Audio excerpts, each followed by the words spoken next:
आज पढ़ेंगे technological environment, political environment और लीगल एनवायरनमेंट के बारे में। तो टेक्नोलॉजिकल एनवायरनमेंट क्या होता है? जैसे कि नया टेक्नोलॉजी कुछ निकलता है, latest phone, latest camera, latest mobile, latest TV, ये सब निकलता है, तो तुम्हें क्या लगता है? तुम्हें लगता है कि मैं भी पहले इस चीज को यूज करूं? लेटेस्ट आईफोन या फिर S27, S28 निकलता है तो क्या लगता है मुझे भी ये चाहिए, कैमरा अच्छा है, पहले से बेहतर वाला कैमरा है, ठीक है, लगता है कि नहीं लगता है? तो टेक्नोलॉजिकल एनवायरनमेंट क्या बोलता है? टेक्नोलॉजिकल चेंजेस की वजह से बिजनेस में क्या क्या फर्क आता है उसको बोलते हैं हम टेक्नोलॉजिकल एनवायरनमेंट। समझ में आया? हाँ या ना? बिजनेस में टेक्नोलॉजी की वजह से क्या क्या फर्क आता है उसको ही बोलते हैं टेक्नोलॉजिकल एनवायरनमेंट। जैसे कि नया टेक्नोलॉजी आएगा बिजनेस में या फिर मार्केट में, तो क्या होगा? सामान नए तरीके से बनेगा, पहले से बेहतर सामान बनेगा, कम दाम में ज्यादा प्रोडक्शन होगा, मशीन का क्वालिटी, टेक्नोलॉजी का क्वालिटी अलग होगा, तो सामान का फीचर्स में चेंजेस आएगा। होगा कि नहीं होगा? तो टेक्नोलॉजिकल एनवायरनमेंट किसको बोलते हैं? Technological environment relates to scientific improvement and innovation which provide new and better way of producing goods and services and new method and technique of operating business. तो टेक्नोलॉजिकल एनवायरनमेंट क्या बोल रहा है? Technology की वजह से क्या होता है बिजनेस में? एक नया मूड, नया चेंजेस आता है, पहले से बेहतर सामान बनता है, नए तरीके से सामान बनता है, कॉस्ट में रिडक्शन आता है, समझ में आया, क्वालिटी में बेहतरीन आता है, इसको बोलते हैं टेक्नोलॉजिकल एनवायरनमेंट। तो नया टेक्नोलॉजी एडॉप्ट करना चाहिए कि पुराने टेक्नोलॉजी में काम करना चाहिए बिजनेस को? नया टेक्नोलॉजी एडॉप्ट करना चाहिए, क्योंकि पुराने टेक्नोलॉजी में हम अपना बिजनेस को चलाएंगे तो हम मार्केट से बाहर हो जाएंगे। हमारा कंप्यूटर नया नया टेक्नोलॉजी यूज करके उसके प्रोडक्ट में नया फीचर्स डाल रहा है, हम पुराना का पुराना चीज यूज कर रहे हैं भाई। 1947 वाला पुराना मशीन है, घड़ घड़ घड़ घड़ घड़ घड़ घड़ कर रहा है चलाने से, यहाँ चलाओ सुंदरगढ़ में तो रालकला तक आवाज जाता है, 1 मिनट में 10 लीटर तेल पी रहा है। उसमें हम सामान बनाएंगे और कैसे बेचेंगे? नहीं होगा, प्रोडक्ट का कॉस्ट बढ़ जाएगा, हमारा ओवरहेड खर्चा बढ़ जाएगा। तो टेक्नोलॉजिकल एनवायरनमेंट क्या बोलता है? अगर मार्केट में कोई नया टेक्नोलॉजी आया, नया method of production, new method of production आया, तो उसको एडॉप्ट करके हम क्या करेंगे? अपने बिजनेस में यूटिलाइज करके बेहतर सामान बनाएंगे, बेहतर चीज प्रोड्यूस करेंगे, इसको बोलते हैं टेक्नोलॉजिकल एनवायरनमेंट। समझ में आया? तो टेक्नोलॉजिकल एनवायरनमेंट का सम एस्पेक्ट क्या है? Development of IT sector. IT मतलब इंफॉर्मेशन एंड टेक्नोलॉजी का सेक्टर में जो डेवलपमेंट हुआ है उससे बिजनेस में बहुत फर्क आया है।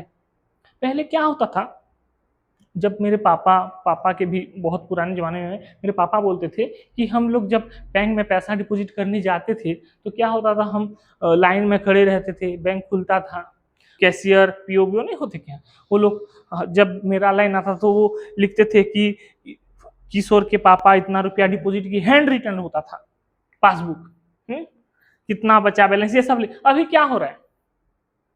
अभी तुम बैंक जा रहे हो, मैं तो खुद बैंक नहीं जाता हूँ, कभी कभार जाता हूँ, बहुत 3-4 साल में एक बार केवाईसी वेरिफिकेशन कराने, नहीं तो सब कुछ चीज मोबाइल में हो रहा है।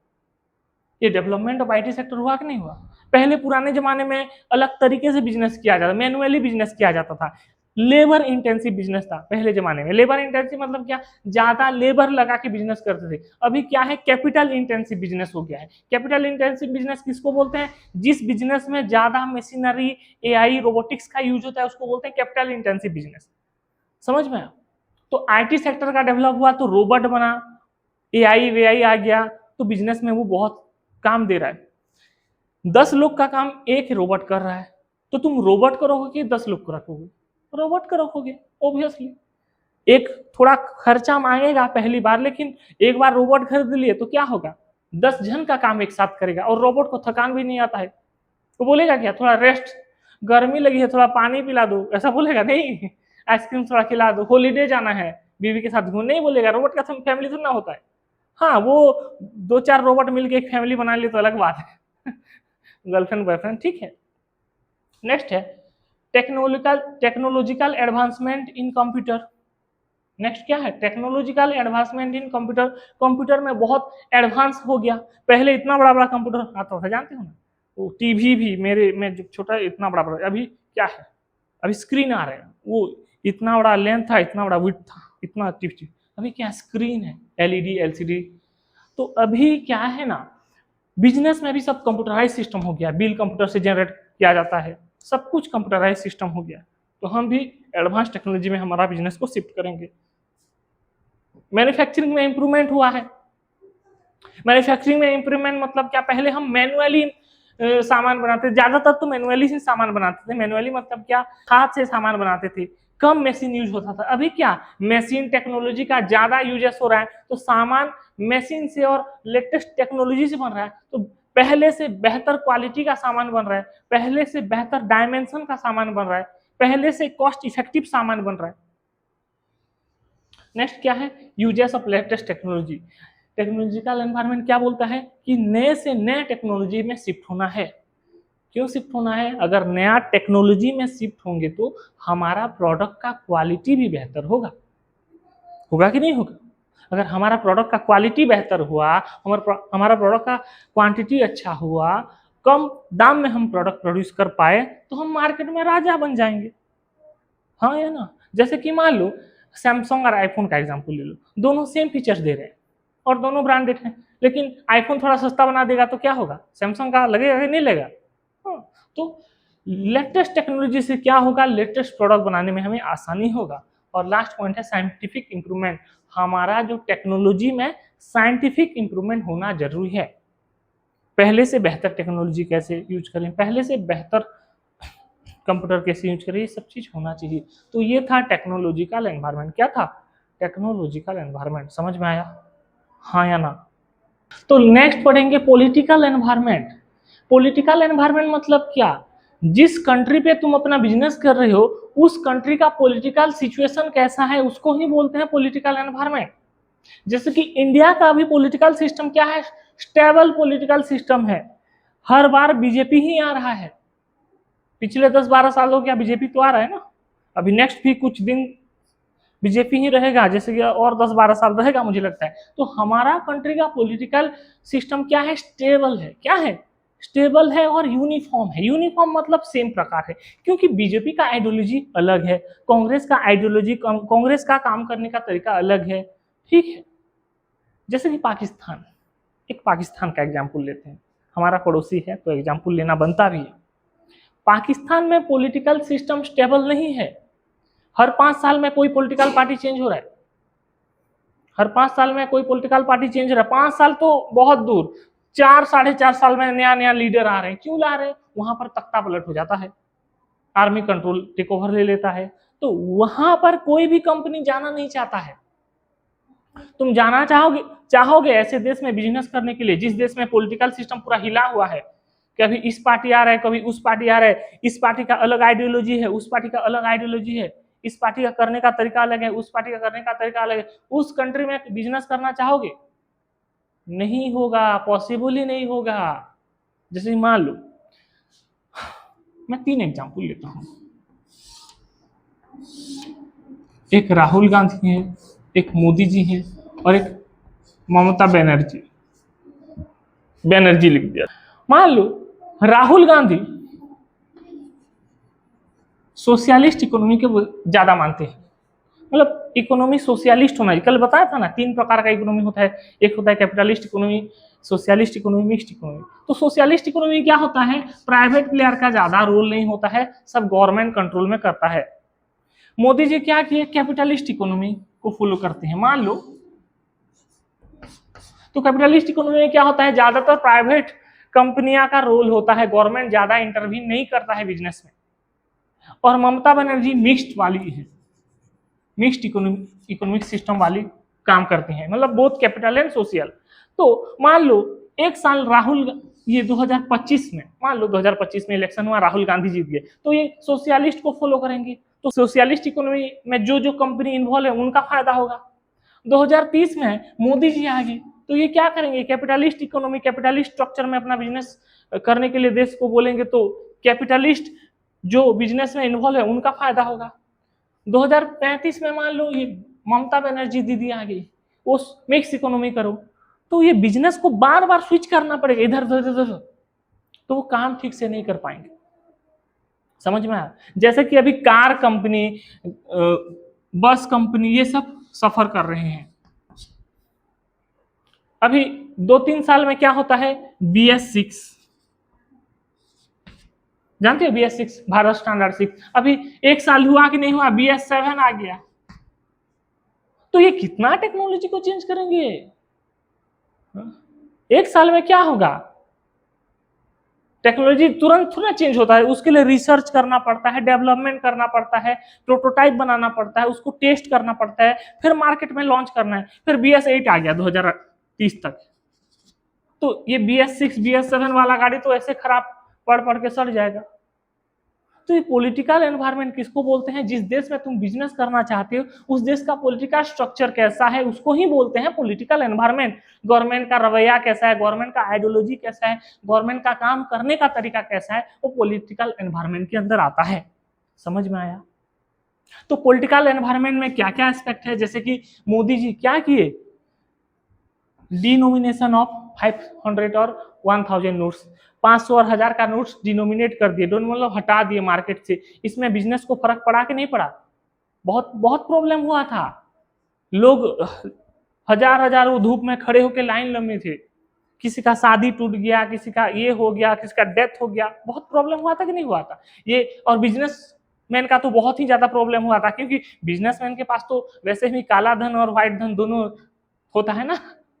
वो काला धन भी थोड़ा रोकड़ा में छुपा के रखता है, वो कितना रोकड़ा वो कन्वर्ट करेगा। हाँ, तो उस टाइम न्यूज में देखे कि नहीं देखे, वो नदी के नीचे से पुराना 500 रुपीस का नोट्स मिल रहा था, 1000 रुपीस का नोट्स मिल रहा था, देखे कि नहीं देखे, गटर से मिल रहा था। क्यों? काला धन को तुम कन्वर्ट नहीं कर सकते ना।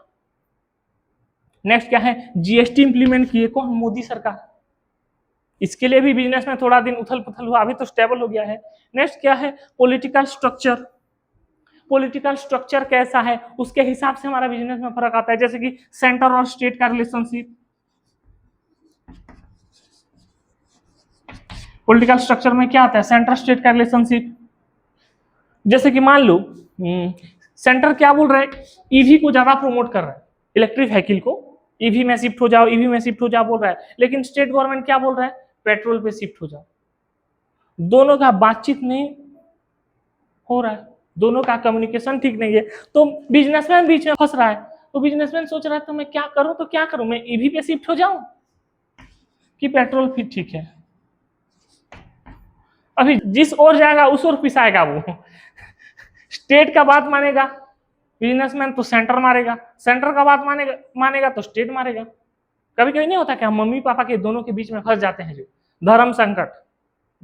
मम्मी बोलती है तू मेरे से ज्यादा प्यार करता है, कि पापा बोलते हैं तू मेरे से, किस दोनों साथ में एक ही बार पूछेंगे तो क्या बोलोगे?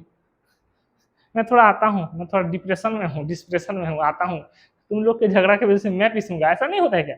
तो ये प्रॉब्लम है। नेक्स्ट है पॉलिटिकल फिलोसॉफी। पॉलिटिकल फिलोसॉफी मतलब क्या, जिस पॉलिटिकल पार्टी का फिलोसॉफी कैसा है, जैसे कि अभी बीजेपी का फिलोसॉफी क्या, हिंदुत्व पे ज्यादा फोकस करते हैं, ये सब चीज में इतना मैं ज्यादा डीप नहीं जाऊंगा, फिर कंट्रोवर्सी हो जाएगा, ठीक है। तो इनका पॉलिटिकल फिलोसॉफी अलग है, जैसे कि मान लो बीजेपी हिंदुत्व पे ज्यादा फोकस करते हैं, और वो मान लो जैसे कि मटन ये सब को थोड़ा बंद करना चाहते हैं, करते हैं कि नहीं करते हैं? तो मान लो जो मुस्लिम लोग हैं वो तो मटन वटन का बिजनेस तो करते हैं ना उनका, वो लोग प्रॉब्लम में आते हैं, तो ये सब चीज है, ठीक है। नेक्स्ट क्या है, government intervention in business. Government कितना इन्वॉल्व हो रहा है तुम्हारे बिजनेस में क्या क्या रूल्स रेगुलेशन थोप रहा है गवर्नमेंट, ये सब चीज भी बिजनेस को बहुत फर्क पकाता है कि नहीं पकाता है। और लास्ट में है फॉरेन पॉलिसी, हमारा और फॉरेन कंट्री के साथ कैसा रिश्ता है, मोदी और मेलोडी ये वाला रिश्ता, अगर ये वाला रिश्ता है तो हम बिजनेस भी अच्छा कर सकते हैं, हम इडली के साथ अच्छा इडली बिक सकते हैं। हमारा इडली खाओ बदले में डॉलर दो, तो डॉलर क्या होगा, नहीं गिरेगा। समझ में आया? हम क्या करेंगे, इडली को इडली बेचेंगे, उसके बदले डॉलर दो, क्योंकि हमारा रूपी स्ट्रेंथ होगा। तो सब लोग डॉलर चड्डी पहनो, क्या बहुत स्ट्रांग है, फुल्ली इलास्टिक, फुल्ली फैंटास्टिक। वो फट जाएगा लेकिन चड्डी नहीं फटेगा। समझ में आया?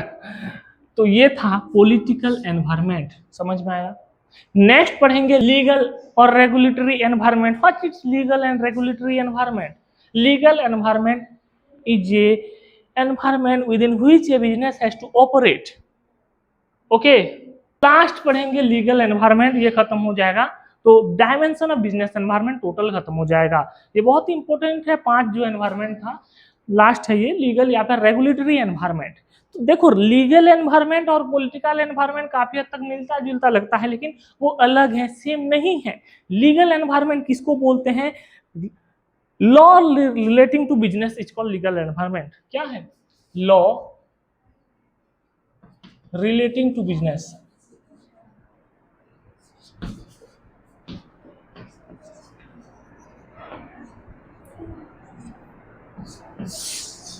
Is called legal environment. Business से जुड़ा हुआ जो लॉ है या फिर कंपनी से जुड़ा हुआ जो लॉ है उसको बोलते हैं लीगल एनवायरनमेंट। देखो पॉलिटिकल लीगल सेम लगता है, लेकिन नहीं है सेम, मैं तुमको समझा रहा हूँ। लीगल एनवायरनमेंट क्या है? जो कॉन्ट्रैक्ट से रिलेटेड लॉ है, उस कॉन्ट्रैक्ट लॉ को फॉलो करके हमें कॉन्ट्रैक्ट में जाना है। तुम +3 में पढ़ोगे बिजनेस लॉ में, कंपनीज लॉ में, contract law, sale of good act, ये सब पढ़ोगे। तो कॉन्ट्रैक्ट से रिलेटेड लॉ कैसा है, उसको फॉलो करके हमें बिजनेस करना है या फिर कॉन्ट्रैक्ट में एंटर करना है। लाइसेंस सिस्टम वाला लॉ क्या है? लाइसेंस मतलब बनाने के लिए हमें क्या क्या रूल्स एंड रेगुलेशन, क्या क्या डॉक्यूमेंट चाहिए, उसको फॉलो करना है। Law relating to taxation, tax related law क्या होना चाहिए? अगर हम हायर टैक्स स्लैब में आएंगे, लोअर टैक्स स्लैब में आएंगे, ये सब रूल्स रेगुलेशन क्या है, उसको भी हमें क्या करना होता है? फॉलो करना होता है। Law relating to foreign policy, foreign policy related law हमारे पास क्या है, वो चीज भी हमें क्या है समझना है। समझ में आया? तो ये था क्या? Legal environment. Legal environment is all related to law, मतलब रूल्स एंड रेगुलेशन से बंधा हुआ जो एनवायरनमेंट है उसको बोलते हैं लीगल एनवायरनमेंट। जैसे कि एग्जांपल दे रहा हूं, एक पार्टनरशिप बिजनेस को स्टार्ट करने के लिए कितना जन चाहिए? 2 जन चाहिए। तो तुम क्या किए? 2 जन तो बिजनेस कर रहे थे, एक जन मर गया, मान लो RIP हो गया, चुपचाप तुम बिजनेस कर रहे हो। ये लॉ के खिलाफ है कि नहीं? अगेंस्ट लॉ है कि नहीं? फिर पकड़ा जाओगे तो क्या होगा? धोएगा, हाँ या ना?